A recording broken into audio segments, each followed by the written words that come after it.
হ্যাঁ মেয়েদের দ্বারা একটু অসুবিধা হচ্ছে, আমি আমার সুপ্রিয়রকে জানাবো যেটা আপনি বললেন, এবং আমি চেষ্টা করব যত তাড়াতাড়ি সম্ভব এখান থেকে মেয়ে তুলে নিয়ে গিয়ে অন্য জায়গায় দেওয়া হয়। ঠিক আছে, কালকে একটা এবার আপনি যেটা বলছেন- লাখ না দেখাতে গেলে কালকে একটা অ্যাক্সিডেন্ট হয়ে যেত বাঘারপুরের লোক। আচ্ছা আচ্ছা আচ্ছা। সেই এত এমার্জেন্সি ব্রেকটা মেরেছে।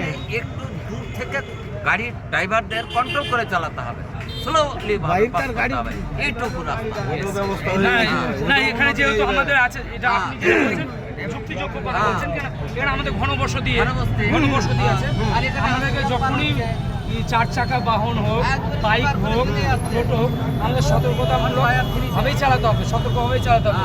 কারণ হচ্ছে আমরা যদি সতর্ক না হই কিন্তু আমাদের অকারণে প্রাণ ঝরে যাবে।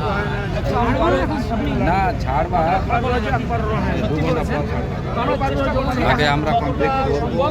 এই জন্য তুমি এই যে ছাড়া guardrail আমরা দেওয়া- ডিস্ট্রিক্টে যখন দিব প্রতিটা নিয়ন্ত্রণ করতে guardrail